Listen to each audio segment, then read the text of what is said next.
नमस्कार, बहुत स्वागत है आप सभी का। आप देख रहे हैं आपकी बात मध्य प्रदेश और मैं हूं अभिलाष मिश्रा। आज बात करेंगे मध्य प्रदेश में निगम मंडल आयोग में होने जा रही नियुक्तियों की, जिससे लेकर के बड़े दिनों से ऊहापोह चल रहा है।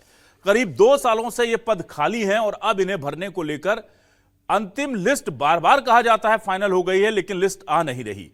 क्या इसके पीछे बड़ी गुटबाजी बीजेपी की वजह बन गई है? कांग्रेस ये आरोप लगा रही है कि शिवराज गुट, महाराज गुट, सीएम गुट, तोमर गुट, ये तमाम गुट जो है वो हावी हो गए हैं संगठन पर और इसीलिए अब हिम्मत नहीं हो रही है संगठन की कि इस सूची को जारी किया जाए।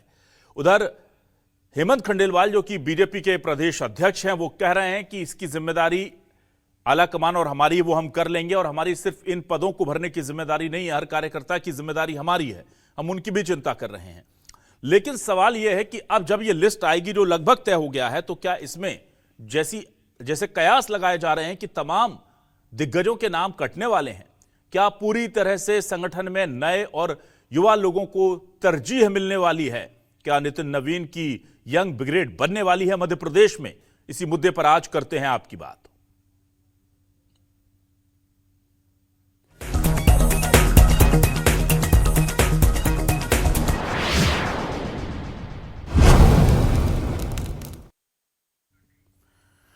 तो बीजेपी के प्रदेश अध्यक्ष हेमंत खंडेलवाल क्या कह रहे हैं, जरा सुनिए। संगठन में जो बदलाव होने हैं उसको लेकर के भी, क्योंकि संगठन महामंत्री का पद भी खाली है, और साथ ही निगम मंडल आयोग के अध्यक्षों की नियुक्ति को लेकर जरा सुनाते हैं उनका बयान।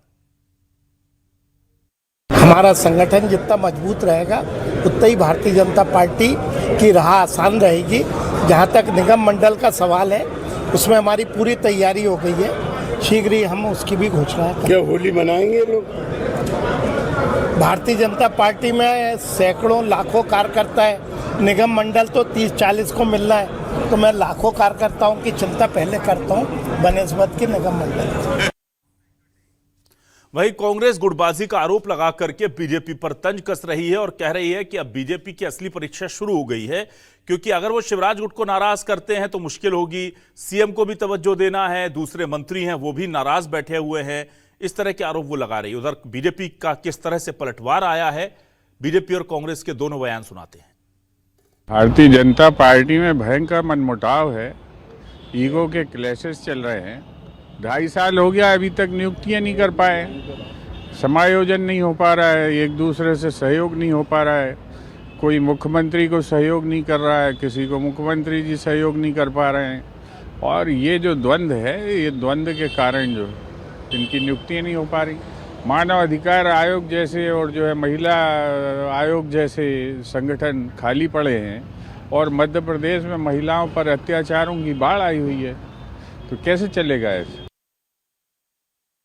संगठन कैडर आधारित दल है। संगठन द्वारा ही कार्यकर्ताओं के दायित्वों का निर्धारण किया जाता है। जिस तरह से प्रदेश पदाधिकारी, जिला प्रभारी और अन्य दायित्वों का निर्धारण हुआ है, जल्द ही निगम मंडल और बचे हुए दायित्वों का भी निर्धारण होगा। भाजपा में पद केवल सेवा का माध्यम होता है। पार्टी जिसको भी जहां दायित्व देता है, वो पार्टी की रीति नीति के अनुसार गरीब कल्याण की योजनाओं को आगे बढ़ाने का काम करता है। जल्द ही निगम मंडलों का भी निर्णय होगा। और आइए देखते हैं आज के सवाल क्या है। सवाल लेकर आ रहे हैं आपके टेलीविजन स्क्रीन पर। सवाल ये रहे आपके सामने, हमारे आज के सवाल ये रहे। एमपी में निगम मंडल अध्यक्षों के नाम तय, नितिन नवीन ने किसके नाम काटे, कुर्सी मिली किसे?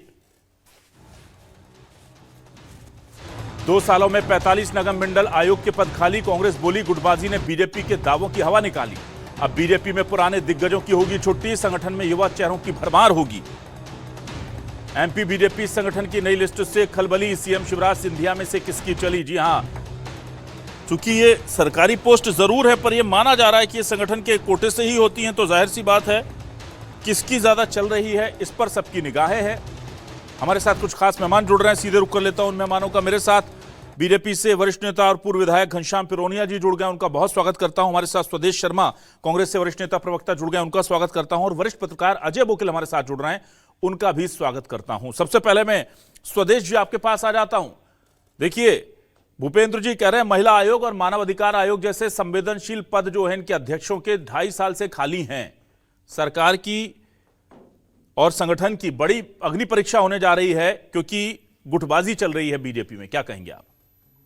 देखिए, भूपेंद्र गुप्ता जी विद्वान प्रवक्ता हैं। उन्होंने बिल्कुल सही धरातल की बात कही और सच बात है ये। शिवराज, महाराज और नाराज, इसके अलावा माननीय नरेंद्र सिंह जी तोमर और माननीय मुख्यमंत्री महोदय, 5 लोगों के गुट तो बिल्कुल स्पष्ट दिखाई देते हैं सामने कि ये 5 गुट हैं। और मैं समझता हूँ पर्ची वाले मुख्यमंत्री जी की ज्यादा चलने वाली है नहीं। इसलिए रस्साकसी के इस दौर में समझ लो 2.5 साल गुजर गए हैं समन्वय समन्वय खेलते हुए। आने वाले 2.5 साल भी समन्वय समन्वय खेलते हुए निकल जाएंगे। इनको ये नहीं पता कि महिला आयोग का गठन हो जाना चाहिए, क्योंकि मध्य प्रदेश में महिला उत्पीड़न पहले नंबर पर है। अब वो जाए तो किसका दरवाजा खटखटाए, कहाँ पहुंचे। सच कहा है गुप्ता जी ने। और भाजपा के अपनी मीडिया की सुर्खियों में रहने के लिए स्लोगन तो कुछ भी दे सकती है। मीडिया के में छपने की, मीडिया में दिखने की, ये सब पूरे भाजपा सरकार और नेताओं को बड़ी तमन्ना रहती है, चाहे वो प्रधानमंत्री जी हो कुछ भी हो। पर मुख्यमंत्री जी के हाथ में कुछ नहीं है, क्योंकि ये पर्ची वाले मुख्यमंत्री है। होना सब वहीं से है। 2 गुजराती भाई मिलकर के फैसला करेंगे, वही होगा। भारतीय जनता पार्टी में आंतरिक लोकतंत्र नाम की कोई चीज नहीं है, और स्वतंत्रता किसी भी अधिकारी को या पदाधिकारी को या मुख्यमंत्री को या नेता को है ही नहीं। तो 2 लोग जो फैसला करेंगे, जो पर्ची आएगी वही सामने आपको दिखाई देगी। ठीक है, घनश्याम जी आपके पास आता हूं। घनश्याम जी, ये बात तो सही है कि 2.5 साल तक, 5 साल में अगर 2.5 साल आप इसमें सिर्फ संगठन की ताजपोशी में सोच विचार में निकाल देंगे तो फिर तो सवाल उठेंगे साहब।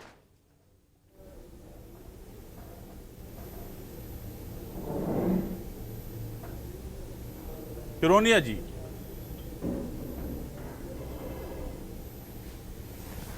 घनश्याम जी आपको आवाज मिल रही है? जी बोलिए प्लीज। मैं निवेदन कर रहा हूं जी कि हमारे कांग्रेस के, आ रही आवाज, आ रही मेरी आवाज आ रही है? जी जी बिल्कुल बोलिए। तो हमारे कांग्रेस के विद्वान प्रवक्ता शर्मा जी कह रहे थे पर्ची वाले मुख्यमंत्री और नाराज और महाराज और शिवराज, क्या है ये, इनके यहाँ होता होगा।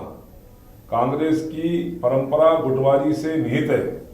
गुटबाजी इनके यहाँ चरम पर रहती है और इसलिए इनको अपना स्वरूप ध्यान में आता है।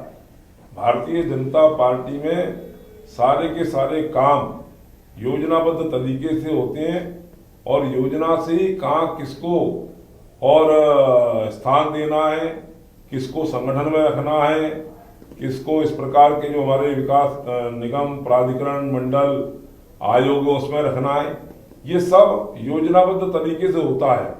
कहीं कोई हुआ को नहीं है, कहीं कोई जल्दबाजी नहीं है जी। और आप देखेंगे कि हम लोगों ने जैसे प्रदेश की कार्यकारिणी बनी, उसके बाद हमारे यहाँ पर जिलों की कार्यकारिणी बनी, जिला अध्यक्ष नियुक्त हुए, मंडल अध्यक्ष नियुक्त हुए, मंडल की कार्यकारिणी बनी। इसमें कहीं ना कहीं मैं समझता हूँ हजारों कार्यकर्ताओं को भारतीय जनता पार्टी ने उनकी योग्यता के आधार पर संगठन हमारा और कैसे मजबूत हो उसको उनको सबको उसमें समाहित करने का काम किया। अब रही निगम, मंडल और इस प्रकार के प्राधिकरणों में नियुक्ति, तो हम सबने अभी बयान सुना आदरणीय हमारे प्रदेश अध्यक्ष जी का। उन्होंने कहा निगम मंडल में तो केवल 30, 40, 50 लोग समाहित होंगे और उनको वास्तव में लाखों कार्यकर्ताओं की चिंता है। वो लाखों कार्यकर्ताओं को और कार्यकर्ताओं के माध्यम से हमारी चाहे प्रदेश की सरकार हो चाहे केंद्र की सरकार हो, इन सरकार की योजनाओं को अमली जामा पहनाते हुए जो हम सब का लक्ष्य है समाज के अंतिम छोर के व्यक्ति के कल्याण का, वो योजनाएं वहां तक पहुंचे, ये कहीं ना कहीं ध्येय उद्देश्य माननीय हमारे प्रदेश अध्यक्ष जी के माध्यम से होता है। ठीक है, कहीं किसी भी प्रकार की कोई जल्दबाजी नहीं है ना, जल्दबाजी तो नहीं है घनश्याम जी, यही तो पूछ रहा हूँ। घनश्याम जी के लिए काम नहीं करता है। नहीं, पिरोनिया जी मेरा सवाल आप तक पहुंचा नहीं शायद। और उचित अवसर देता है उसको पूरा करता है। पिरोनिया जी मेरा सवाल ये है कि 2.5 साल आप विचार में ही निकाल देंगे तो ये काम कब करेंगे? और मानव अधिकार आयोग, महिला आयोग जैसे पद क्या खाली रहने चाहिए इतने वक्त तक?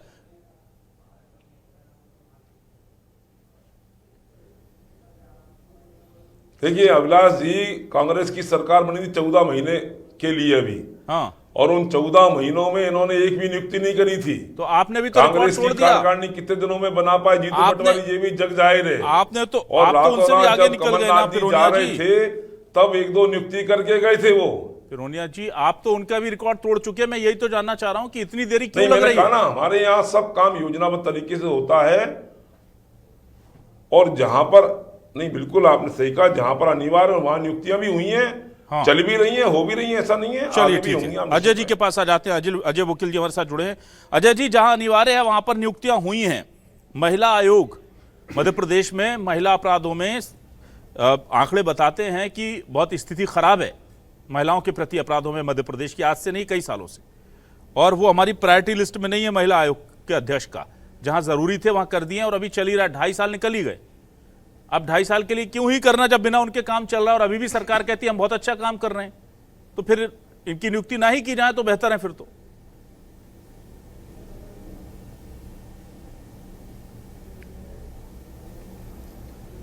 नहीं, आप बिल्कुल सही कह रहे हैं। सरकार का आधा कार्यकाल अब पूरा होने वाला है 1 महीने बाद। तो अगर निगम मंडलों में नियुक्ति नहीं हो पा रही हैं या उसमें समय लग रहा है, तो उसका सीधा मतलब ये है कि पार्टी के अंदर कहीं खींचतान है और कोई एक राय नहीं बन पा रही है किसी न किसी कारण से। बीजेपी के सामने 3 तरह की चुनौतियां जो मैं देखता हूं, वो ये है, पहली बात तो सत्ता का बंटवारा कैसे हो, इसको लेकर के है। दूसरा ये है कि पार्टी के अंदर जो गुट, हालांकि ये गुट उस तरह से नहीं है जैसे कांग्रेस में होते हैं, लेकिन अपने अपने प्रेशर ग्रुप्स तो हैं, तो वो उनको कैसे संतुष्ट किया जाए। और तीसरी बात ये, तीसरा सवाल ये है कि पार्टी के थर्ड लाइन जो है, तीसरी लाइन, उसको कैसे आगे बढ़ाया जाए। क्योंकि अगले साल नगरीय निकायों के चुनाव होंगे, पंचायत के चुनाव होंगे। तो ये जो पावर शेयरिंग है वो ज़्यादा से ज़्यादा लोगों तक कैसे हो, ये बीजेपी के सामने बड़ी चुनौती है मेरे ख्याल से। इसीलिए सबसे ज़्यादा समय लग रहा है। और अगर जहाँ तक हेमंत खंडेलवाल जी की बात है, तो उन्होंने कहा कार्यकर्ताओं को तवज्जो देंगे, वो ठीक है। हालांकि वो जो प्रदेश कार्यकारिणी बनी थी उसमें भी वो उनको सारे ज़्यादातर कॉम्प्रोमाइज़ करना पड़ा और सारी नेताओं को एडजस्ट करना पड़ा। अपनी मनमाफिक कार्यकारिणी वो नहीं बना पाए थे। अब सवाल है कि निगम मंडलों की नियुक्तियों भी जो लिस्ट होगी वो फाइनल होगी, ऊपर से होगी। अगर पार्टी ने नितिन नवीन को जो है राष्ट्रीय अध्यक्ष बना करके एक बड़ा मैसेज ये दिया है कि पार्टी की जो है तीसरी लाइन हम आगे बढ़ेगी, तो निश्चित रूप से ये बिल्कुल आप मान करके चलिए कि अधिकांश पुराने नेता साइडलाइन होंगे। हो सकता है 2-4 एडजस्ट हो जाए, वो अलग बात है, लेकिन ये है कि नए चेहरों को आगे बढ़ाया जाएगा ताकि पार्टी अगले 10 साल की प्लानिंग कर रही है कि सत्ता में कैसे बने रहा जा सके। और अगले चुनाव लड़ने की तैयारी अभी से बीजेपी शुरू कर चुकी है। तो निगम मंडल में नियुक्ति में उसकी छाया निश्चित रूप दिखाई देगी। और सत्ता की जो शेयरिंग की जो बात मैं कर रहा हूं, ये उसमें झलकेगी।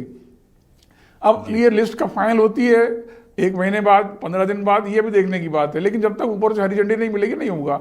और मेरे ख्याल से ये 3 मुद्दे जो मैंने आपको गिनाए हैं, इसको ध्यान में रख करके ये लिस्ट तैयार होगी। ठीक है। स्वदेश शर्मा जी, एक बात ये भी कही जा रही है कि मंत्रिमंडल में भी कुछ फेरबदल मुमकिन है। और विजय शाह का मसला जो है, जिसमें सुप्रीम कोर्ट ने कहा है कि आप इस पर फैसला लीजिए कि इन पर कार्रवाई होनी चाहिए या नहीं, इजाजत दीजिए, मंत्री हैं। अब अगर इजाजत दे देते हैं तो जाहिर सी बात है फिर उनको मंत्री पद पर रखना मुश्किल हो जाएगा। तो यहां पर ये स्थितियां बड़ी विकट हो गई हैं अब सरकार के सामने। ऐसे में आपको क्या लग रहा है कि क्या वाकई में मंत्रिमंडल में फेरबदल होगा, और होगा तो आपके सूत्र क्या बता रहे हैं, किसकी छुट्टी होनी तय है?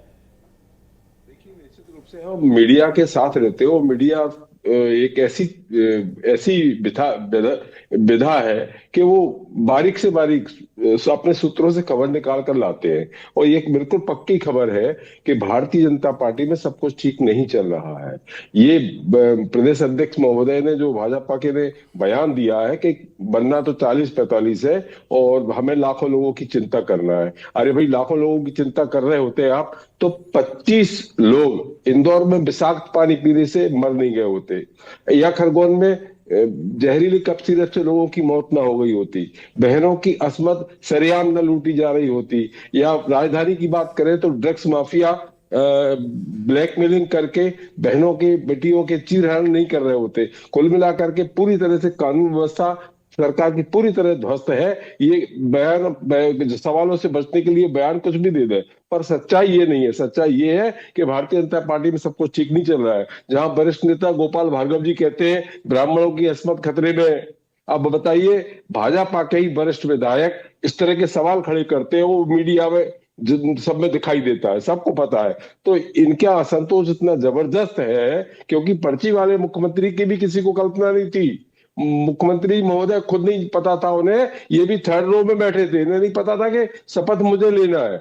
लेकिन एकदम अप्रत्याशित एक पर्ची खुली और मुख्यमंत्री निकल पड़े उसमें से। तो कुल मिला के भाजपा में सब कुछ ठीक नहीं चल रहा है अभिलाष जी। इसीलिए नियुक्तियां भी लेट हो रही हैं और मंत्रिमंडल विस्तार भी मैं नहीं समझता हूं कि अपने कार्यकाल में कर पाएंगे। चलिए ठीक है, मैं वापस आता हूं। पिरोनिया जी, देखिए आपके पास इतने सारे कार्यकर्ताओं की, नेताओं की फौज है और उसके बाद पद खाली हैं, तो ये आप लोग अपने कार्यकर्ताओं के साथ अन्याय नहीं कर रहे हैं पद खाली रख के? ये तो आप रिसोर्सेस का दुरुपयोग कर रहे हैं। जैसे बजट लैप्स हो जाता है तो माना जाता है कि ये अच्छे से काम करने वाले लोग नहीं थे इस विभाग में, इसलिए बजट लैप्स हो गया। किस क्षेत्र में काम करने के लिए अब काम नहीं होगा बताइए? आपको लगता है कि मंडल आयोगों में जरूरत ही नहीं है किसी के काम करने की? ऐसे कैसे हो सकता है? जब एक व्यवस्था दी गई है लोकतंत्र में आप लोगों के लिए, तो इतने बड़े कार्यकर्ताओं में से आप दे ही नहीं पा रहे, तो क्या रीजन है? आप कह रहे हैं हम विचार कर रहे हैं, 2.5 साल से ऐसा कौन सा विचार चल रहा है कि नाम तय नहीं कर पा रहे हैं आप लोग? मुझे बताइए। और दूसरा रीजन, अगर आप कोई सॉलिड रीजन बताते हैं तो ठीक है, वरना फिर आप मौका दे रहे हैं कांग्रेस को और दूसरे लोगों को यह सोचने के लिए कि तय नहीं कर पा रहे हैं कि शिवराज जी को नाराज करें, कि सिंधिया जी को नाराज करें, कि सीएम के लोगों के पत्ते काटे जाएं, या जो केंद्र से या संगठन से या संघ से जो नाम आ रहे हैं उनको काटा जाए। रखें किसको? ये सिर्फ फुटअव्वल हो गई है क्या?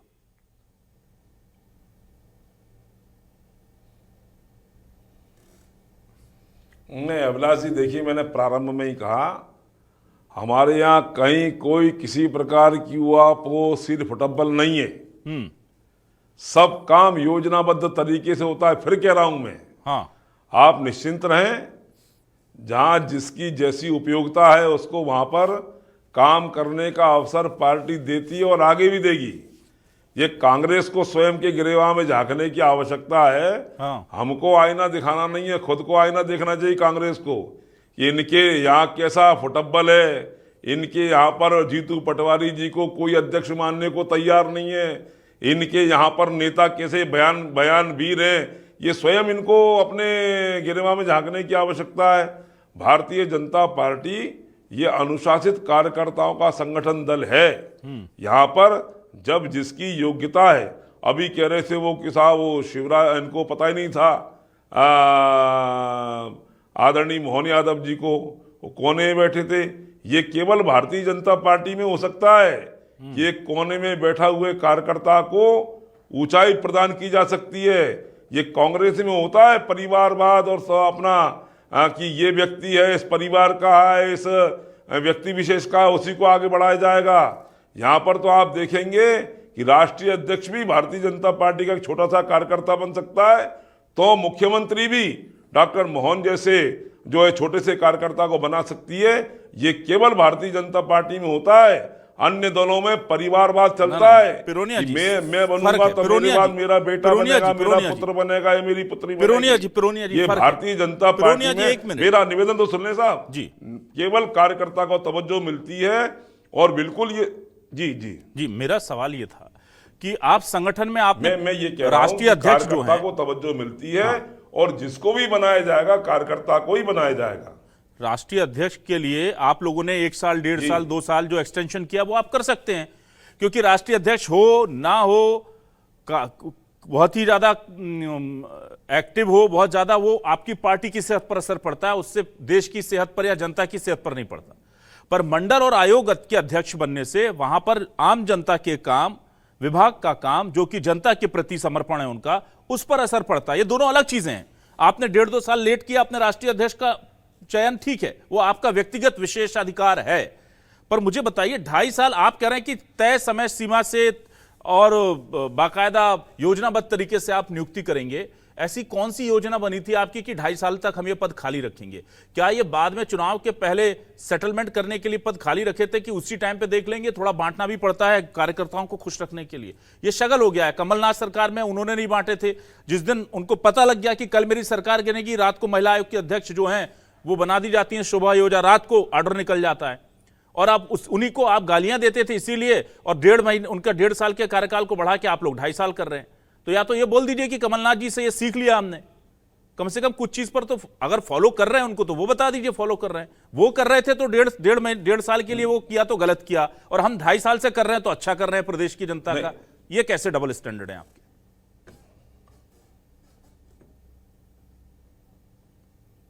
देखिए अभिलाष जी, जनता के आशीर्वाद से लगातार मध्य प्रदेश में भारतीय जनता पार्टी की सरकार है। ये कोई कांग्रेस के रहमो करम पर हमको सरकार नहीं मिली है, जनता के कारण हमको मिली है, कार्यकर्ताओं के अथक परिश्रम मेहनत के कारण हमको मिली है, और उन कार्यकर्ताओं का सम्मान भी रहेगा। और जिस प्रकार आपने कहा कि निगम आयोग मंडल में जहां जैसे अन्य प्रकार के जो भी बनाए थे अभी बनाए हैं, ऐसा नहीं है, और आपका भी कहना सही है, लेकिन भारतीय जनता पार्टी का नेतृत्व ये सजग है और शीघ्र जैसा कहा गया है कि नियुक्तियां हो रही हैं। देखिए हमारे यहाँ संगठन ये प्राथमिकता पे है, इसलिए संगठन के सारे मंडल से लेकर के जिले में, जिले के प्रभारी, संभाग के प्रभारी, कैसे हमारा संगठन मजबूत। मैंने कहा भारतीय जनता पार्टी सत्ता आधारित दल नहीं है, हम सत्ता में इसलिए जा रहे हैं कि उसके माध्यम से हम समाज की कैसे सेवा कर सकते हैं, अंतिम छोर के व्यक्ति की हम कैसे की सेवा कर सकते हैं। कल हम सब लोग पंडित दीनदयाल उपाध्याय जी की जन्म जयंती मनाने वाले हैं, उनका लक्ष्य यही था कि हम कैसे उस दरिद्र नारायण की सेवा करें जो वास्तव में उन अपेक्षा के साथ में सरकार की ओर देख रहा है, जिसको हम कहते हैं, प्रधानमंत्री नरेंद्र मोदी जी कहते हैं, सबका साथ सबका विकास सब में विश्वास के साथ में विकसित भारत का जो संकल्प है, उस विकसित भारत के संकल्प में हम सब लोग लगे। निगम मंडल आयोग मैंने कहा ना 30-40 लोग हैं, वो सब भरे जाएंगे, बहुत सारे भर भी दिए, और आप निश्चिंत रहें, कहीं किसी प्रकार का कोई उहापोह नहीं है, सब समय पर होने वाला है। समय पर तो नहीं हो रहा सर, ये लास्ट वाली लाइन से सहमत नहीं हूं। समय पर क्या हो रहा है, 2.5 साल निकाल दिया आपने खाली पद रखकर। चलिए मैं वरिष्ठ पत्रकार अजय वकील जी के पास आ जाता हूं। अजय वकील जी, मुझे बताइए, ये स्ट्रेटेजी है जो सत्ताधारी पार्टी है उनकी कि लास्ट में हम दें, या कमलनाथ के सामने जो चुनौती थी कि भाई अगर मैं दूंगा तो मुझे पता है ये ऐसी स्थिति है कि एक आदमी खुश होगा और 5 आदमी बैठकर मुझे गाली देंगे, और उस चीज से डर रहे हैं, चाहे वो संगठन के लोग हों या ऊपर के लोगों। उन्हें पता है कि हम एक पद पर 5-5, 6-6 लोगों के नाम है, एक को दे सकते हैं, तो एक खुश होगा और 4-5 बैठ करके फिर हमें कोसेंगे। तो उस डर की वजह से प्रदेश का नुकसान हो गया, कोई जिम्मेदारी लेने को तैयार नहीं है, इसलिए नुकसान हो रहा है। और अब हेमंत खंडेलवाल जी भी उसको लेकर के बहुत उहापोह हो रहे हैं, क्योंकि करीब 1.5-2 महीने से वो कह रहे हैं लिस्ट फाइनल है, बस जल्दी घोषणा होगी, लिस्ट फाइनल है, बस जल्दी घोषणा होगी।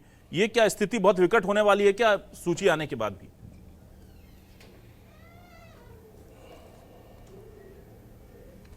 हाँ अभिलाष जी, ये बात की संभावना बिल्कुल हो सकती है। भाई 1100 बीमार वाली स्थिति है, तो अगर अध्यक्ष बनेगा या उपाध्यक्ष बनेगा तो एक ही व्यक्ति बनेगा, ये किसी निगम मंडल में 1-2 व्यक्ति एडजस्ट होंगे।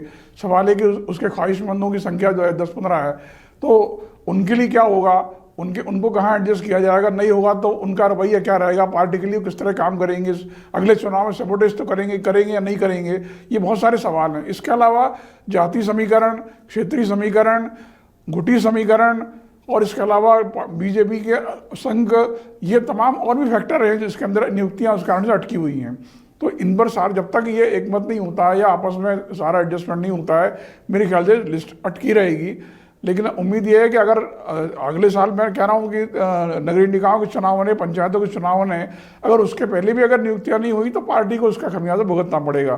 क्योंकि अगर आप कार्यकर्ताओं को असंतुष्ट रखते हैं या नाराज करके रखते हैं तो उदासीन होने की संभावना रहती है। तो उसका, लेकिन मेरे ख्याल से बीजेपी इस स्तर तक तो नहीं जाएगी, क्योंकि बीजेपी कोई प्लानिंग करती है, लॉन्ग टर्म प्लानिंग करती है। उनकी 2029-28 के चुनाव की तैयारियां भी शुरू हो गई हैं। तो मेरे ख्याल से इस एंगल को भी ध्यान रखा जाएगा कि जो लोग एडजस्ट किए जाएंगे निगम मंडलों में, जिनको मोबिलाइज किया जाएगा, तो वो उस दृष्टि से भी काम आ सकें। अच्छा, एक चीज और अजय वकील जी, जिस पर बार बार सब सवाल कर रहे हैं कि किसकी चलने वाली है, शिवराज जी अपना दोबारा दम दिखा देंगे, क्योंकि ये कहा जा रहा है कि शिवराज जी ने यहाँ पर राष्ट्रीय स्तर पर अपनी फील्डिंग वापस सेट कर ली है, या आपको लगता है कि मोहन यादव जी का जो फ्री हैंड है वो बरकरार रहेगा, या आपको लगता है कि संगठन में जब जो लोग आ गए हैं तो अब संगठन से जुड़े लोगों को ज्यादा तवज्जो मिलेगी, या संघ जो है वो वापस फिर से पावर में दिखेगा? बहुत सारे सवाल हैं मध्य प्रदेश में।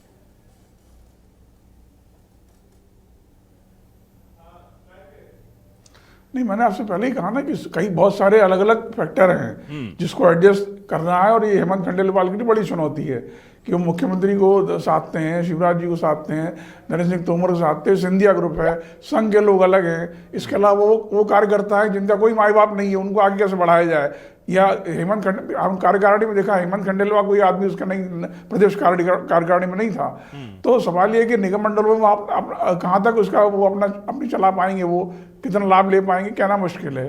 कुल मिला के ये है कि एक बड़े आगे की रणनीति के हिसाब से सारी चीज़ें तय होंगी। निश्चित रूप से सबको संतुष्ट करना संभव नहीं है। 40-45 पद हैं तो बाकी लोग निराशा हो सकती है। दूसरी बात यह है कि पुरानी पीढ़ी के लोग जो हैं, जो अभी साइड लाइन या चुनाव हार गए हैं या अभी किसी पद पर नहीं है, उनको भी बिल्कुल पूरी तरह से अनदेखा तो पार्टी कर नहीं सकती है। उनकी भी अपनी उपयोगिता है। सारे के सारे नए लोग होंगे ये भी संभावना नहीं है। तो कुल मिला के बड़ी कठिन कवायद है जो हेमंत खंडेलवाल जी को करनी है। चलिए, तो देखिए, अच्छों के पसीने आ जाते हैं संगठन में पद बांटने में। जैसे टिकट बांटने में स्थिति खराब होती है, पद बांटने में हो रहा है। और जाहिर सी बात है कि अब दुनिया का सबसे बड़ा संगठन है तो उतने ही दावेदार हैं। अब दावेदार ज्यादा हैं तो फिर किससे पद मिले, ये जो बड़ी दिक्कत है। पर सवाल यह है कि मंडल और निगम ऐसे संस्थाएं हैं जो सीधे आम जनता के लिए काम करते हैं, और अगर आम जनता के लिए काम करने वाले संस्थाओं के पद खाली रहेंगे तो ये जनता के साथ भी दिक्कतों की बात है। तो संगठन को, सरकार को इस पर बहुत तेजी से विचार करना चाहिए। और आप कितनी भी कोशिश कर लें, आप सबको तो सेटिस्फाई कर नहीं सकते। किसे करना है, किसे नहीं करना है, इसे करके कर देना चाहिए, क्योंकि ये जनहित का मुद्दा। पार्टी के अंदर का होता तो कोई बात नहीं थी, ये जनहित का मुद्दा है। और जाहिर सी बात है कि बहुत ज्यादा दबाव इस वक्त संगठन पर है। इसीलिए आजकल करते करते 2.5 साल निकल गए, आधा कार्यकाल निकल गया।